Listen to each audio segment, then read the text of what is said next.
Hi friends, welcome to the channel. ఈ వీడియోలో మనం చూడబోతున్నాం జయం రవి, అనుపమ పరమేశ్వరన్, కీర్తి సురేష్ యాక్ట్ చేసి తెలుగు తమిళ్లో వచ్చిన సైరన్ మూవీ రివ్యూ. అండ్ ఈ మూవీ మొత్తం చూసిన తర్వాత నా ఒపీనియన్ చెప్పాలి, లైక్ నాకైతే జస్ట్ యావరేజ్ అనిపించింది. ఒక one time watchable movie.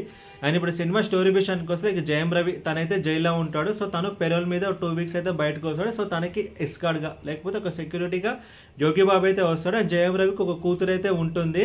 And once Jayam Ravi payroll మీద ఒక 2 వీక్స్ బయటకు వచ్చిన తర్వాత లైక్ ఒక 2 to 3 మర్డర్స్ అయితే జరుగుతాయి అనమాట. సో అందులో ప్రైమ్ సస్పెక్టే జయం రవి. సో ఆ కేసు ఇన్వెస్టిగేషన్ చేయడానికి కీర్తి సురేష్ అయితే వస్తుంది. అసలు ఫైనల్గా జయం రవి ఎవరు అండ్ తనైతే ఎందుకు జైల్లో ఉన్నాడు అండ్ తను ఎందుకు పెరోల్ మీద ఉన్నాడు, సో ఫైనల్గా జయం రవి వాళ్ళని చంపాడా లేదా అనేది మిగతా స్టోరీ. ముందుగా ఈ సినిమా ప్లస్ పాయింట్స్ గురించి మాట్లాడుకుంటే like actors performance, like Jayam Ravi కానీ, కీర్తి సురేష్ కానీ, అనుపమ పరమేశ్వరన్ కానీ, సముద్ర కానీ అండ్ యోగి బాబు కానీ ఈచ్ అండ్ ఎవ్రీ పర్సన్ వాళ్ళ రోల్స్ తగ్గట్టు బాగానే చేస్తారు.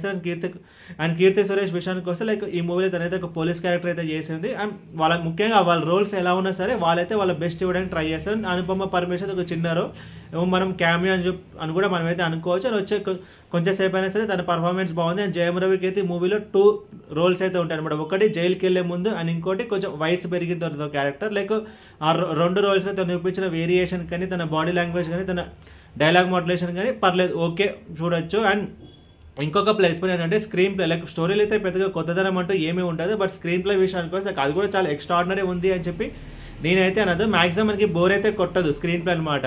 సో మనకి స్క్రీన్ ప్లే బోర్ కొట్టదు, but at the same time ఎంగేజింగ్గా సూపర్ మన ఇన్వాల్వ్ చేసి అని చెప్పి మనకోవచ్చు. మూవీ అంతా వెళ్ళిపోతుంటుంది అనమాట, లైక్ ఫాస్ట్గా వెళ్ళిపోతుంది. దాంతో మనకి స్క్రీన్ ప్లే అయితే మనకి ఓకే అనే ఫీలింగ్ అయితే వస్తుంది. అండ్ టెక్నికల్ డిపార్ట్మెంట్స్ విషయానికి వస్తే background score okay and cinematography కూడా బాగానే ఉంది. అండ్ ఇప్పుడు ఈ సినిమా మైనస్ గురించి మాట్లాడుకుంటే కనుక స్టోరీలు అయితే పెద్దగా కొత్తదనం అంటూ ఏమీ ఉండదు. మనం ఆల్రెడీ మనం ఇంతకుముందు చూసేసే సినిమాలు, లైక్ కార్తీ యాక్ట్ చేసిన ఖైదీ మూవీ మనకైతే కొంచెం గుర్తొస్తుంది. అండ్ కీర్తి సురేష్ క్యారెక్టర్ వచ్చిన తర్వాత కొన్ని ఇన్వెస్టిగేషన్ పోర్షన్స్ కూడా మనకి ఇంతకుముందు చూసిన ఫీలింగ్ అయితే కలుగుతుంది. స్టోరీలు అయితే పెద్ద కొత్తదనం అంటూ ఏమీ ఉండదు. అండ్ ఇంకొక మైనస్ పాయింట్ ఏంటంటే లైక్ ఈ మూవీకి సాంగ్స్ అనమాట. లైక్ జీవి ప్రకాష్ కుమార్ ఈ మూవీకి సాంగ్స్ అయితే ఇవ్వడం జరిగింది. అండ్ బ్యాక్గ్రౌండ్ స్కోర్ వచ్చేసి Sam CS. Background score okay, but songs మాత్రం ఇంకా కొంచెం బెటర్గా ఉంటే బాగున్నాయి అనమాట. బికాజ్ జీవి ప్రకాష్ కుమార్ స్టాండర్డ్కి సాంగ్స్ అనేది ఇంకా మనం బెటర్గా అయితే ఎక్స్పెక్ట్ చేసాం. బట్ సాంగ్స్ ఒక మేజర్ మైనస్ పాయింట్. అండ్ ఇంకొక మైనస్ పాయింట్ ఏంటంటే లైక్ విలన్ క్యారెక్టర్ ఇంకా కొంచెం స్ట్రాంగ్గా చెప్పుంటే బాగుండేది, లైక్ ఇంకా కొంచెం స్ట్రాంగ్గా డిజైన్ చేసి ఉంటే బాగుండేది. అండ్ ఓవరాల్ ఈ సినిమా గురించి చెప్పాలి, లైక్ మూవీ అయితే just average, one time watchable.